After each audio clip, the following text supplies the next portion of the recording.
Hello, and welcome to Scholars Hub at Home. I'm Carrie Williams, Director of Advancement Events here at York University. Thank you so much for joining us for the return of your Scholars Hub series and for today's first lecture of the series, titled New Names, Old Places, What Memorializing Teaches Us About Who We Are and Who We Might Be, with Professor Vidya Shah, Assistant Professor in the Faculty of Education. I accept the responsibility to acknowledge the land I am on. Because we are not all gathered in the same place, the land I'm about to acknowledge might not be for the territory you are on.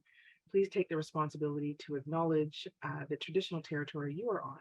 The website native-land.ca is a good resource for this.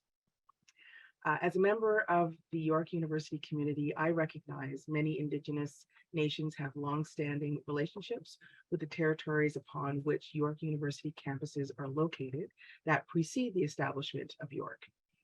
York acknowledges its presence on the traditional territory of many Indigenous nations. The area known as Takronto has been caretaken by the Anishinaabe Nation, the Haudenosaunee Confederacy, and the Huron-Wendat. It is now home to many First Nation, Inuit, and Métis communities. We acknowledge the current treaty holders, the Mississaugas of the Credit First Nation. This territory is subject to the Dish with One Spoon Wampum Belt Covenant, an agreement to peaceably care and share for the Great Lakes region. Now we'd like to conduct a quick poll before the session begins. The question is, how would you rate your knowledge regarding the topic of today's presentation? Especially interested in this, given this is our kickoff of the season, to see who's joining us today and what their knowledge is. And it's also very helpful for our speaker to know what to expect in the audience. So just give everybody a moment there.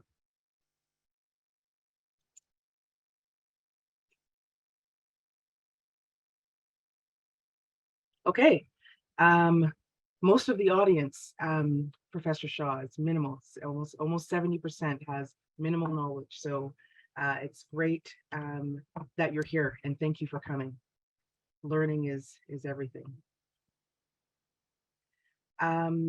So if you need help with the Zoom webinar at any point, feel free to click on the Q&A button at the bottom of your screen. Our team is ready to help you. That same button may be used to submit questions for our speaker during the Q&A period after the presentation.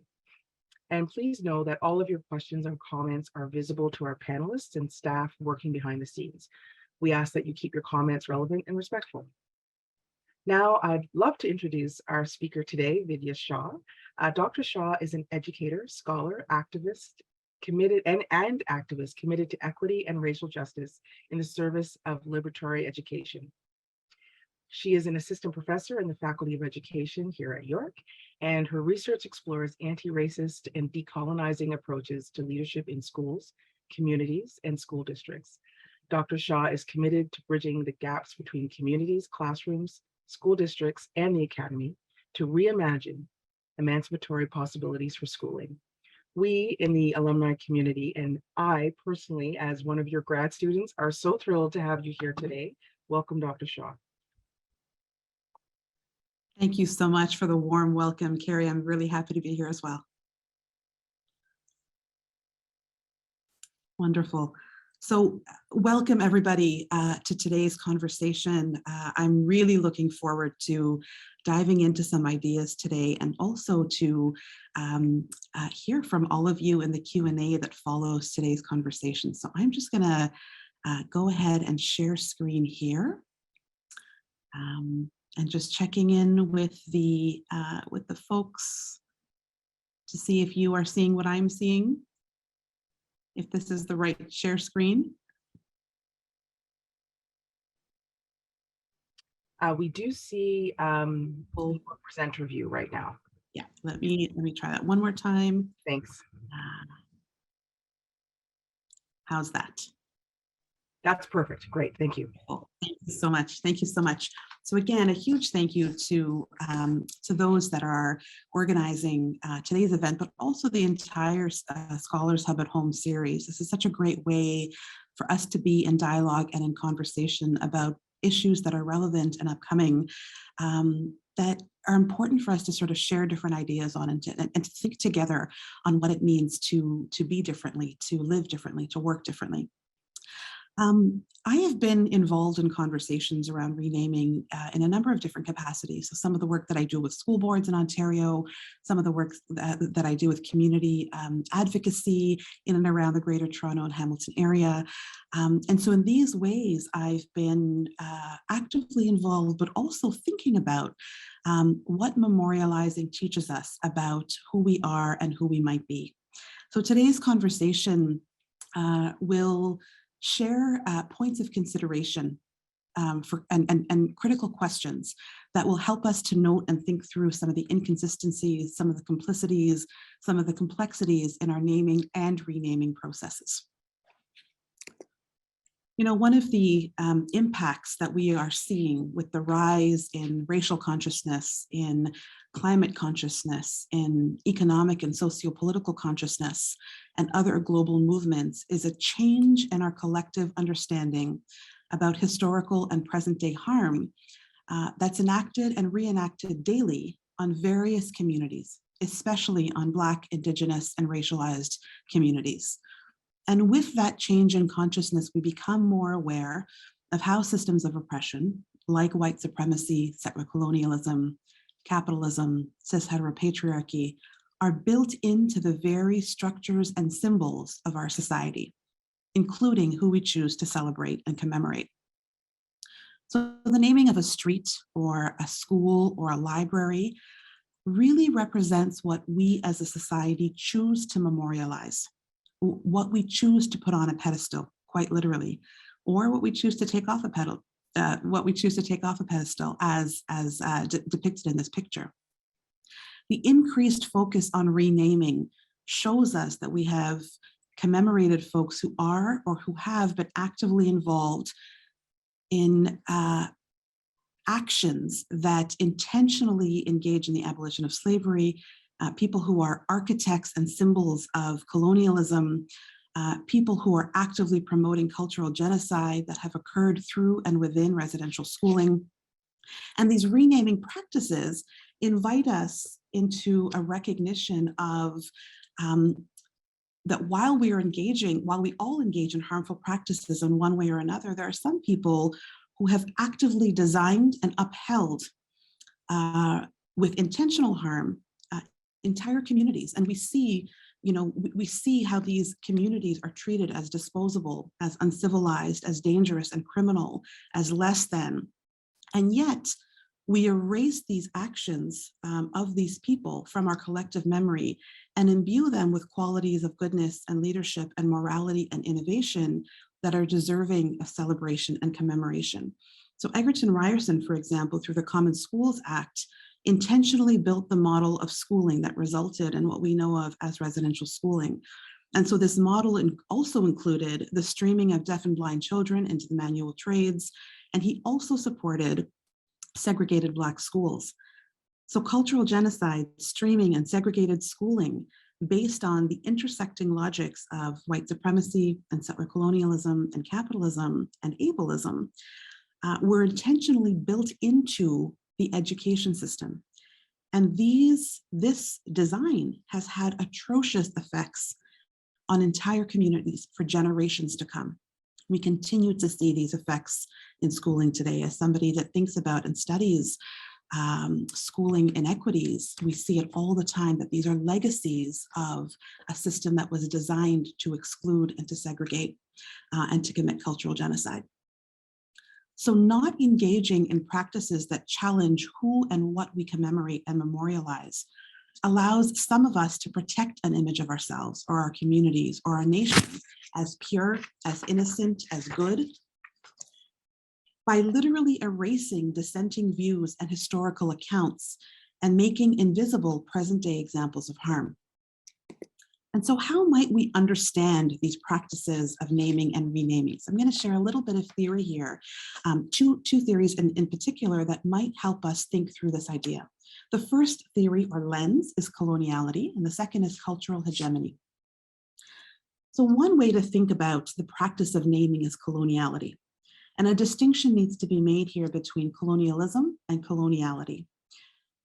Molefe Asante defines colonialism as that which, quote, seeks to impose the will of one people on another and to use the resources of the imposed people for the benefit of the imposer, end quote. Similarly, Sylvia Winters shares that in the colonial imagination, one's proximity to more or less desirable land and one's ability to own land establishes and has established differential values of human life, serving as a justification for a quote unquote natural order. Now, while colonialism is about land and the extraction of resources, Molefe Asante reminds us that colonizers did not only seize land, but also mines. So coloniality, as related to but distinct from colonialism, refers to the control and management of knowledge, the control and management of knowledge by universals of Western modernity, of Eurocentrism, and global capitalism. So here we have particular knowledge systems, particular ways of understanding and experiencing the world that become universally held as standards globally. Sylvia Winter refers to this existence of universals as epistemological annihilation. What this means is that there's an erasure of entire knowledge systems that do not fit this idea of universals. So again, there are these particular worldviews that are held up as the standard, as the norm, against which everything else becomes invisible. So entire ways of experiencing the world, entire knowledge systems are literally erased and replaced with these quote unquote universals. Another way to sort of think through this is what Antonio Gramsci refers to as cultural hegemony.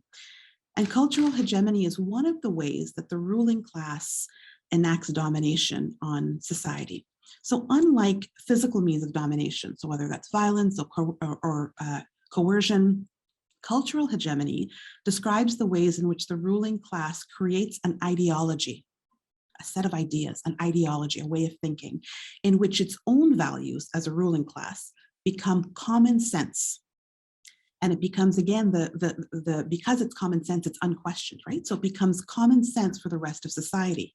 Now, the role of the state, therefore, is to maintain institutions such as media, education, symbols, that educate the masses on this cultural ideology of the ruling class, the goal of which is to ensure that the working class develops a concept of freedom and a good life that actually serves the interests of those in power or the ruling class.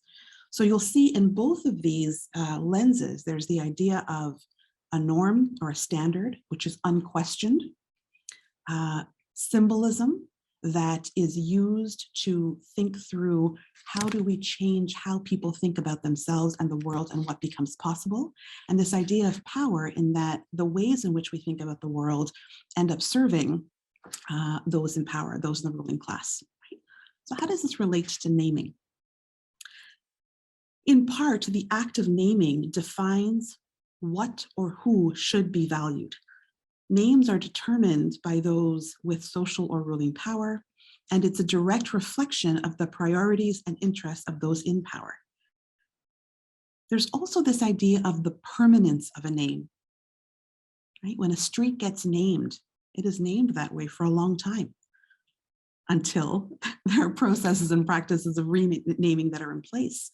Now, the permanence of a name or a structure solidifies these ideologies and this sort of symbolism that not only upholds, but also propagates the collective interests and values of the state, of the ruling class, of those in power.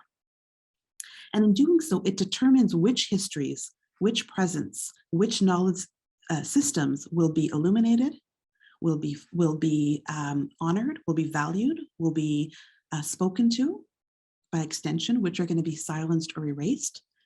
But it also tells us something about the kinds of futures we are securing. If we're only focusing on a particular worldview or the interests of a particular group of people, and the names in which we're choosing to commemorate people are only sort of propagating those interests and needs and worldviews, then what that does is it secures what our future is going to look like because we've solidified that name. And by extension, what this does is it establishes which lives matter, which realities matter, right? We're thinking about here, who are the people on street names, on school names? Which lives have we said, these are the examples of what we want to hold up? And who are the numerous examples of Indigenous, Black, racialized leaders, activists, community members who are doing tremendous work, who have done tremendous work, who have not been recognized, whose contributions, whose experiences have not been acknowledged by our naming process. And it also establishes this sense of collective or national identity, this sense of belonging, this sense of purpose. When we think about names that we hold in place, when we think about symbolism that's in place around how we identify as a nation, these are names are symbols that bring us together as a people, intended to create this sense of belonging. But by extension, what that means is that there are people who don't belong. There are people for who their purpose of being and living is not acknowledged in the sense of the larger collective. So names are deeply political. And I want to take a moment to just say that these practices of naming are not, naming or renaming are not neutral.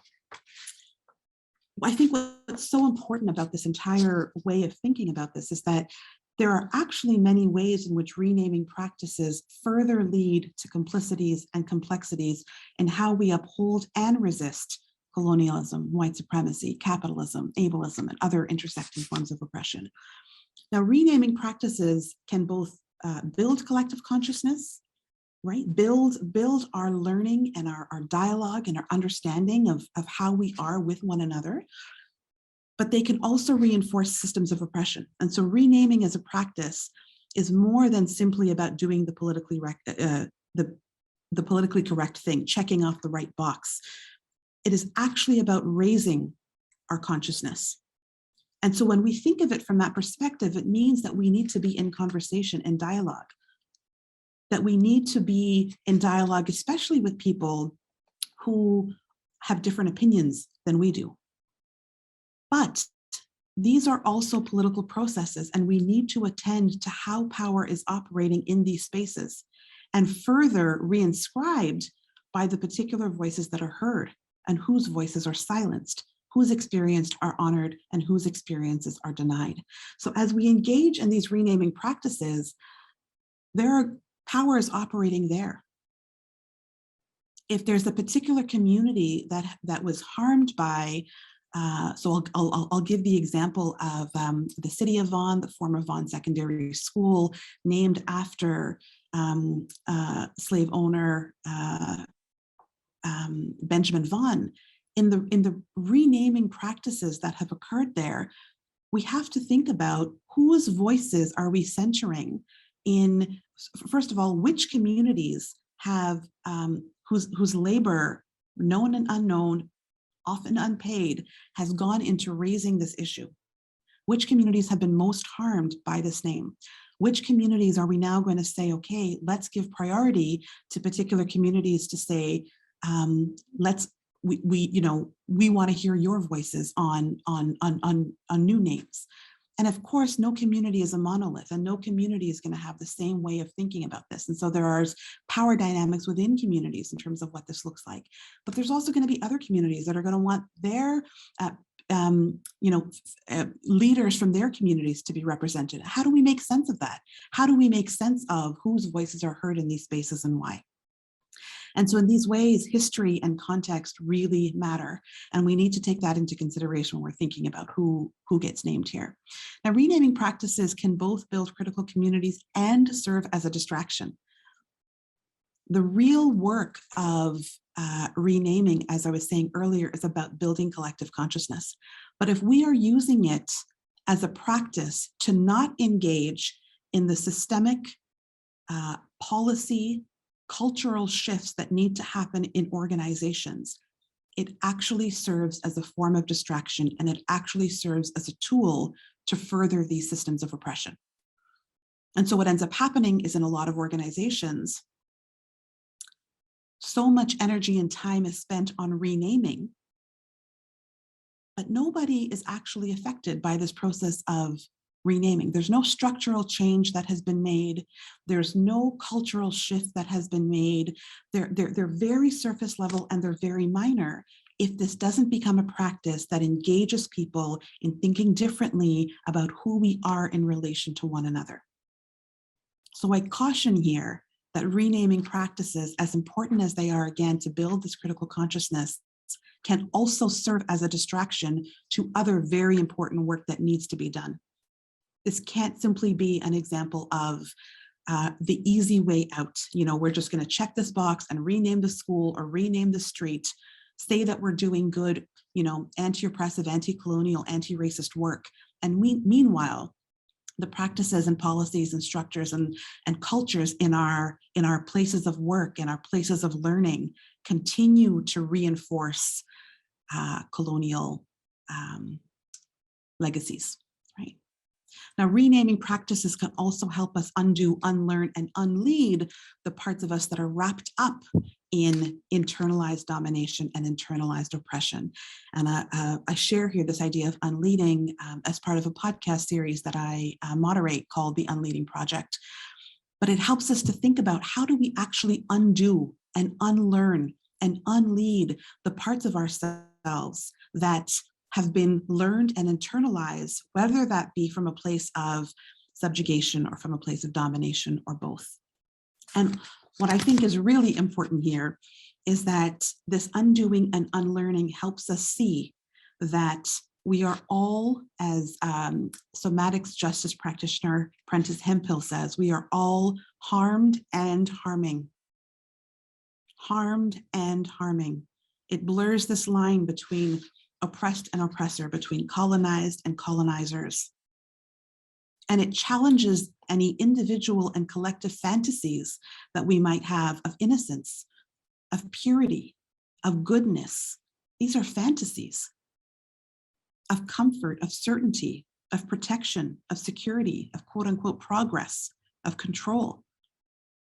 When we can challenge this idea that any one thing or person or symbol of an institution is pure and good and innocent, then we get to be more radically honest about who we are and how we show up in these places.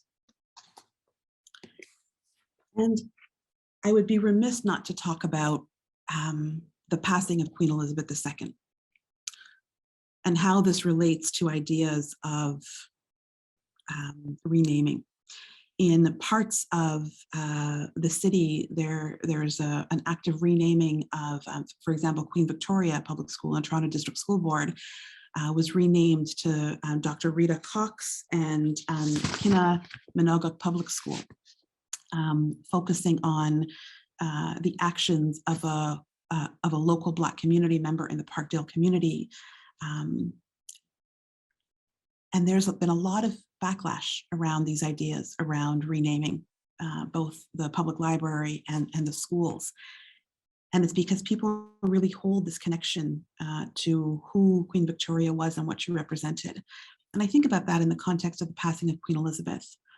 And I wonder, you know, how do we grapple with an increased focus on decolonization and decoloniality in this era of truth and reconciliation? And yet still honor this sort of narrow, one-sided, and at times false vision of the Queen's legacy? How do we make sense of the fact that the TRC calls to action, challenging anti-Black racism in schooling and society, all of these sort of public declarations that people are making? How do we make sense of that, which are legacies and ongoing experiences of colonialism and settler colonialism? How do we make sense of that and at the same time watch the ways in which the media is positioning and presenting the life and the legacy of Queen Elizabeth II? The quote on the bottom left is by a friend and colleague of mine, Dr. Melissa Wilson. And she put this out on Twitter, and I just had to include it here.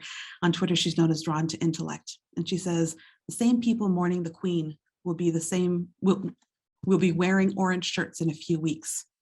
Take note of the foolishness, y'all. How do we make sense of this? How do we make sense of Orange Shirt Day as a way to honor and understand the impacts and the legacy of residential schooling on these lands as an institution and practice of cultural genocide? How do we make sense of that and honor and think about how we as a collective, and the media in particular, is honoring the Queen's legacy as a symbol of the British Empire and colonialism? How do we make sense of that discrepancy in our minds? How do we make sense of the global forgetting of the massive historical and present day atrocities committed by the British monarch? How do we make sense of that? And simultaneously, how do we make sense of the fact that symbolic representations of such atrocity in different bodies, right? And when we're talking about atrocities here, we're talking about theft of land, we're talking about theft of jewels, we're talking about, the historic impact of the British monarch globally. How do we make sense of the fact that if those same actions occurred in Indigenous and Black and Brown bodies, they would be vilified and criminalized? And here we are memorializing, commemorating the life of the Queen in such a way that erases from the global memory all of these actions, historical and present day. I think about this quote on the second quote on the bottom here. The New York Times opinion section says, "We should not romanticize her era," writes Maya Jasanoff, a professor of history at Harvard, in a guest essay. "The Queen helped obscure a bloody history of decolonization whose proportions and legacies have yet to be adequately acknowledged." Right? I take note of the ways in which emotions, there's a range of emotional reactions to the Queen's passing. Which of these emotional reactions are being surveyed and punished? Which are allowed? Which are not allowed? How can we ask or expect members of communities that have been historically decimated because of the British Empire to have positive feelings towards the Queen's passing, towards the Queen? And why are we vilifying folks who are not having those reactions? And I also think, what are we not focusing on with the continued honor of the legacy and memory of Queen Elizabeth II? What are we not focusing on? There was a wonderful tweet put out by Roseanne Archibald, Assembly of First Nations National Chief. And on September 11th, she writes, "As many mourn the passing of Queen Elizabeth II, let's remember that grief and accountability can exist in the same place simultaneously. As National Chief, my next step in Crown relations is to fill the TRC call to action number 45, the Royal Proclamation and Covenant of Reconciliation. TRT call to action 45 says, we call upon the government of Canada on behalf of all Canadians to jointly develop with Aboriginal peoples a Royal Proclamation of Reconciliation to be issued by the Crown. The proclamation would build on the Royal Proclamation of 1763 and the Treaty of Niagara of 1764 and reaffirm the nation-to-nation relationship between Aboriginal peoples and the Crown." And she goes on to talk about the doctrine of discovery, terra nullius, and other such things. And I think about this in the context of, what are we not focusing on, such as TRC calls to actions? What are we not focusing on because our focus is on honoring the legacy of colonization? And so as I share, I bring this conversation to this portion to a close by saying that there is no neutral. There is no neutral way of understanding names, how we commemorate, how we memorialize, that contexts, histories, discourse, and specificities matter, and they are political. Thank you.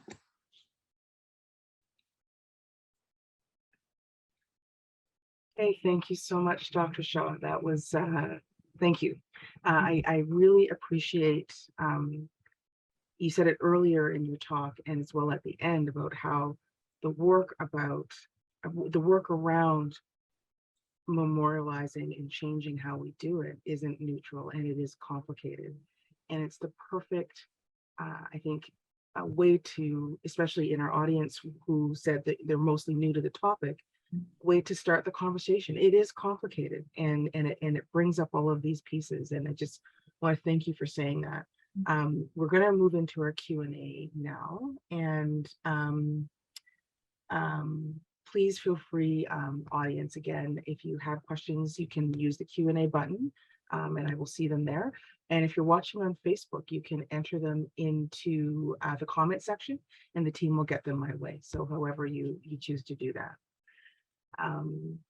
Okay, so there was one, I wanted to start with one question. Earlier in your talk, you talked about the quote from Winter about annihilation. Yeah. And the ways of the ways of seeing the world, like sort of what's common sense and what's normal versus, what others might have thought. Can you give some examples of ways of seeing the world? Yeah, I think one of the examples that we have here is this idea that let's all be really productive in society. Let's all work really hard, work ourselves, to the point that we are exhausted, as some sort of marker of success, as some sort of marker of progress, perhaps. And so this idea of living in these quote unquote productive ways serves capitalist notions of people working to the point that they are, that they aren't well. But it serves capitalism. It serves those who benefit from a capitalistic society. Another way of thinking about sort of what's normal and natural is, when we are, oftentimes acts of quote unquote resistance are seen as dangerous. They're seen as they are vilified. They are punished. And so when we think about quote unquote professionalism, what it means to be a professional, that means that you know when to speak, that you know what to say, that you're not going to make the organization look bad, that you're not going to ask questions that will make people uncomfortable. That somehow becomes coded language for professional. So professionalism becomes coded language for covering up all of these different things. Why is that? Who does that serve? For us to not ask those critical questions, to not to engage in honest conversation, to actually resist policies and practices that are harmful to others. Who does that serve? When we think about notions of leadership, the work that I do is in educational leadership. When we think about what it means to be a leader in education today, whether in K-12 schooling or in higher education, there are so many examples of who we cannot be in these spaces, the parts of us that we cannot bring into these spaces, the ways in which we understand learning, respect, again, professionalism. All of these ways of understanding the world serve particular interests. What we don't see as part of leadership is the ways in which people center humanity, the ways in which people center spirituality, the ways in which people center relational accountability. These are all aspects of various knowledge systems that rarely make it into how we conceive of leadership in a society that supports and promotes sort of universals of Western modernity and Eurocentricity and global capitalism. Okay. Thank you. Thank you. I also just want to add, thank you for that. I want to add that we are going to, thank you for talking about your podcast.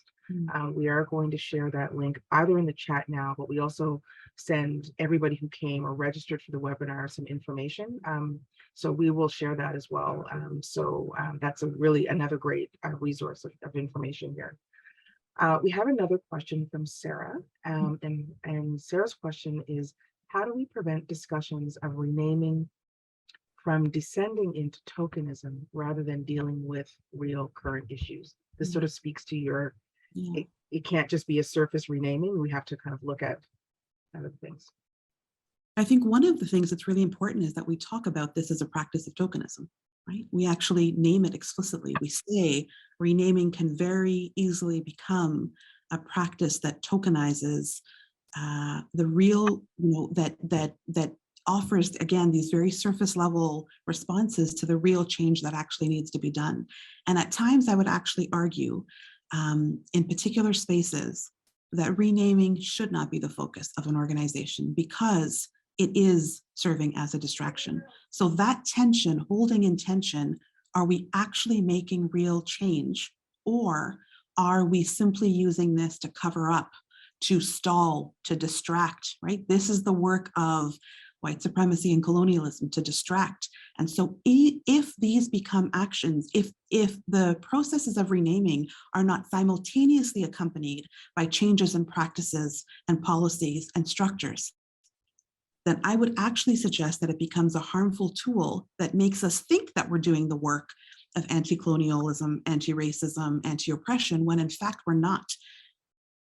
And it just moves us further and further away from the work that actually needs to be done. And I often say to folks, if we aren't taking risks personally, professionally, if we aren't taking risks, then and if we are benefiting financially and professionally and academically from saying or doing certain things, that's not a form of anti-racism, anti-oppression, anti-colonial. That's not a form of allyship or solidarity of any means. That's a form of performative self movement, right? This is a form of careerism. It's a form of how we move ahead based on what is current, what is sexy to talk about. And so what we need to really be thinking about is, do renaming practices unearth? Do they cause tension? Do they cause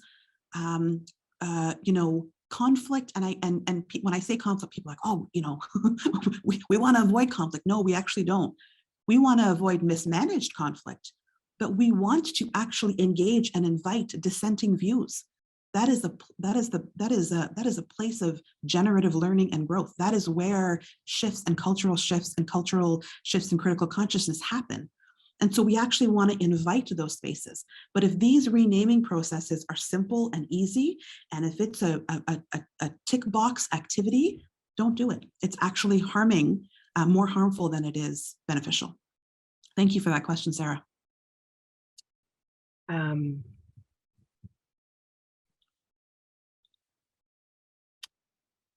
Another question for you is why now? So what's the purpose of renaming streets and schools right now? Yeah. Why not before is the question that I have.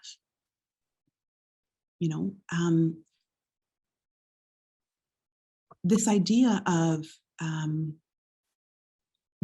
of renaming is one of many examples of the ways in which we are pushing back against a standard way of understanding the world, one knowledge system, right?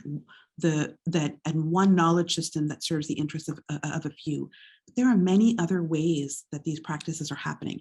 And so to me, the why now is a two-parter. On the one hand, it can demonstrate sort of this rise in critical consciousness and folks saying, this is something tangible. This is a tangible change that we can make that symbolizes something. It symbolizes change. And, a lot of folks to that will say, but that's not real change. That's just a name change. We want real change. And I get that. Trust me, I really get that. But there is a lot of power in symbolism. Look at what's happened with the death of the symbolic representation of the British monarch. Yeah. Look at how the world is responding. Symbols matter.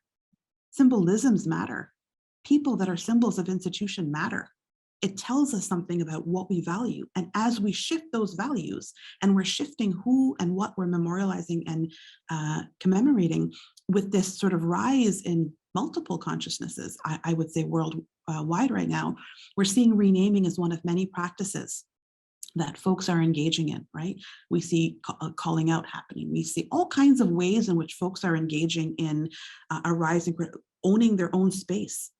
A politics of refusal, saying, no, I'm going to choose to not engage in that. I don't want your fancy award. I want to maintain the integrity of my soul, right? We're seeing a lot of folks that are refusing the quote unquote benefits of a society that we know and structures that we know have been harmful to so many. But there's another reason to the why now. And this goes back to what I was saying earlier around performativity, right? The why now of renaming could also be a really easy way for someone to say, this institution's not racist. This institution prioritizes anti-colonialism because look, they changed their name, right? And that can often be a place of performativity. And so it's a fine balance between answering that question with why now. On the one hand, I think it demonstrates and shares and shows progress. And again, progress is such a tricky word. It's a very colonial word in and of itself, but it shows greater understanding and awareness of who we are in relation to each other. The fact that we're actually willing to be more honest and truthful about ourselves, our histories, our memories, our desires, our futures. And at the same time, as that becomes criteria for how folks are judged, assessed, promoted, have a sense of belonging, it can become quite performative. Right, performative. And you know, it's interesting because my high school, so I grew up on the East Coast, and my high school is in Nova Scotia, and its name, I went to Prince Andrew High School, and the name was just changed a couple of weeks ago. And I'm watching the news and I'm watching the commentary around this, and I'm like, what else is happening in that city of Dartmouth, Halifax, the city of Halifax, Dartmouth? What else is happening in the politics, in the schools, in the banks, you know, in all of that's actually sort of supporting and related to this name change? And if that's not coming through, obviously, that's not coming through in the meat, like you said, that's not the story being told. It's just sort of this name is changing. Related to schools, I have a question from Wendy. Both formal K-12 and post-secondary and informal museums, galleries, educational institutions are fundamentally risk averse. What strategies would you suggest to help build the tolerance for risk in those institutions in order to move from performative to real action? That's a great question. That's a great question. You know, one of the things as I do work with various school boards on this exact topic, one of the things that I often talk about is this idea of concentric circles, right? That there's work that happens at the individual level, there's work that happens at the interpersonal level, there's work that happens at the institutional level, there's work that happens at the ideological level. And all of those things are related. And sometimes folks will only focus on the institutional. And I 100% believe that we need to be focusing on the institutional. Sometimes folks will only focus on the individual. And sometimes folks will focus on a mix. I tend to be one of those people that focuses on how the institutional influences the individual, influences the ideological, influences the interpersonal, how they're all connected. The reason being because if we aren't in the practice of taking risks personally and interpersonally, especially in work contexts, if we aren't in the practice of naming ways in which we failed, of naming ways in which we've harmed, of naming ways in which we are engaging in colonial, if we aren't in the practice of doing that as individuals, we will not have the inner constitution to be able to enact those changes at an institutional level, given the kind of backlash that's going to come when we do. And if we aren't making those changes at an institutional level, we don't invite people or strongly encourage people into deep sort of self-awareness and critical reflection on how they are themselves promoting and engaging these sorts of behaviors. And so to me, taking risks needs to happen at these multiple concentric levels. It needs to happen in my conversation right now, in naming the ways in which I am failing and flawed and harming, right? We want so much to hold on to this image of ourselves as innocent, as pure, as good, to never sort of name the ways in which as humans, we are intentionally flawed, we are making mistakes, we are harming others, even in our attempt to challenge oppression in society, we are inevitably engaging in harm. If we aren't willing to go there in ourselves and to go there with each other, there's no way that we're going to be able to take those kinds of institutional risks to make a very clear stand on something, or to say, no, we are not engaging with that, knowing that there's going to be community backlash from particular communities who benefit from that policy and practice, right? And so to me, this becomes a practice at multiple levels that we have to engage in and that we have to hold each other accountable to. And it's not an individual thing, right? This is where, you know, this concept of relational accountability that I have learned from actually from one of the Unleading podcasts on decolonizing and uncolonizing leadership, this notion of relational accountability, that we are accountable to one another, that we are accountable to something greater, that we are accountable, and not just to humans, but to the more than human, right? To lands and waters, and we are accountable to our relations. And so what does that mean? You know, all of a sudden now it reframes risk-taking to living a better life, right? If I really see myself as deeply interconnected to everyone else, to all of life, then me taking a risk is actually me making a better life for all. And somebody else taking a risk is actually that person making a better life for all of us. Thank you. Thank you. The timing of this conversation that you've agreed to have with us in Scholars Hub is just ironic, given the recent passing of the Queen. And I think to be able to have a conversation about memorializing in the context of that loss is really helpful, We have a question from Sam about the Queen. So Queen Elizabeth II was a constitutional monarch, unlike her predecessors. Most colonial era atrocities in the last 2 centuries were committed under the orders of governments headed by a prime minister. So can all the blame be placed at the feet of the monarch? Isn't that a bit unfair?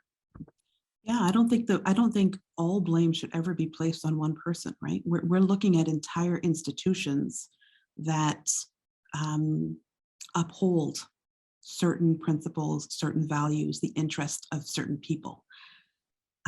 So absolutely, prime ministers are implicated in this. Predecessors are implicated in this. You know, this is not the actual passing of Queen Elizabeth II.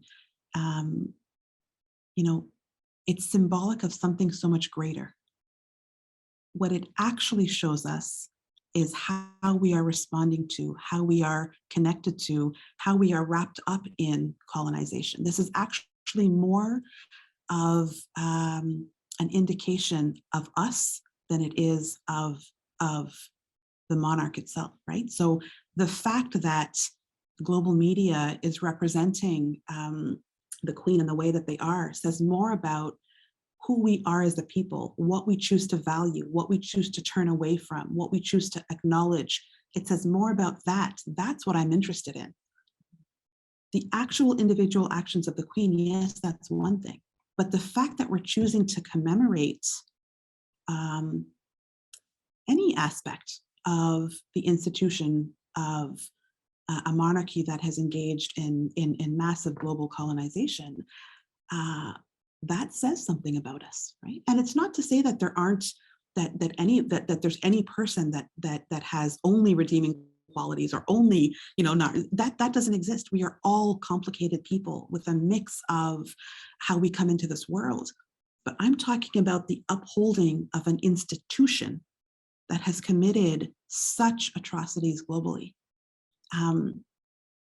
And so, Sam, to your question, absolutely, there needs to be an acknowledgement of all the ways that these various, you know, people and actors, as whether symbols or designers or upholders of the British monarch and of colonization, need to be held to account.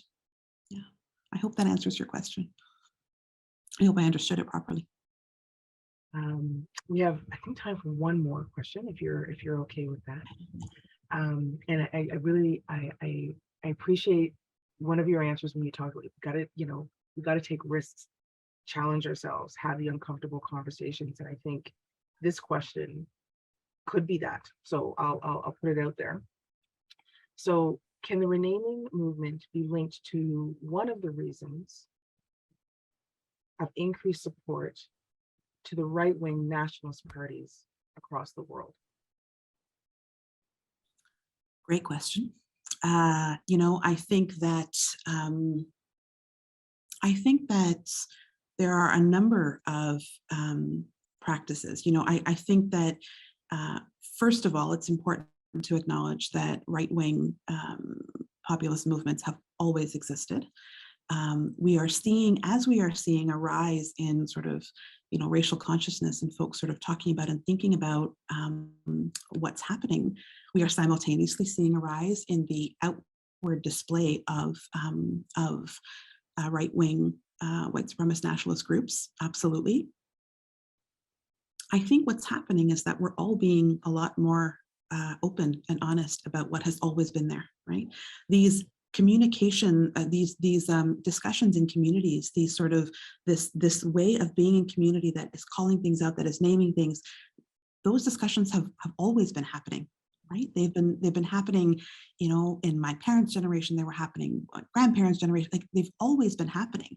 Now they're happening in a different way, with technology and with, different forms of communication. They're happening in different ways. There's a shift in how open people are in speaking about things publicly, and how willing people are to name things, to be themselves, to ask critical questions. And simultaneously, we're seeing this willingness of folks who have kept, their politics somewhat more hidden out in the open now. And I think that it's hard to say which leads to which, right? Like we're looking at multiple factors. It's a very sort of complex way of understanding our world, but it does feel like what the pandemic time has done, and the murders of George Floyd, Breonna Taylor, and many in Canada, what this era has done is it's shone a light on parts of our collective consciousness that we are not willing to see, to acknowledge, to name. And there are many parts that we're not willing to see and acknowledge and name. And so all of this is sort of coming to the surface now in different ways than it has before, although it's always been there. And so it's hard to say whether it has led to that. It has always been there. And the reverse might also be true, right? With this rise in right-wing populism, we're also seeing a rise in folks that are willing to say we are not going to stand for that. And so what is really important here is that we are, and this is where sort of an acknowledgement of the ways in which intentional, paid media campaigns are in place that literally change narratives, that literally offer false information, and not just a difference of opinion on information, but actually fabricated false information.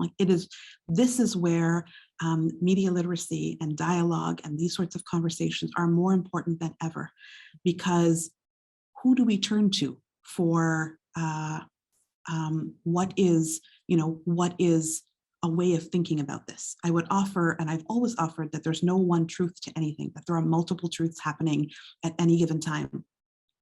And I firmly believe that. And I also think that there are multiple falsities that are intentionally designed to literally change the way that people think about themselves, each other, the world, the relations that we are in. And so this is something that we have to really, really attend to.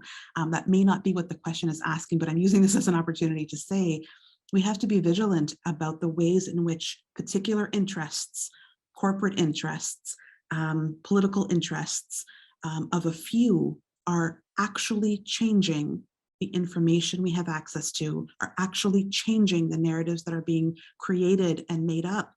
How do we attend to that with care, with criticality, and in community? Thank you. thank you for taking the opportunity to say that.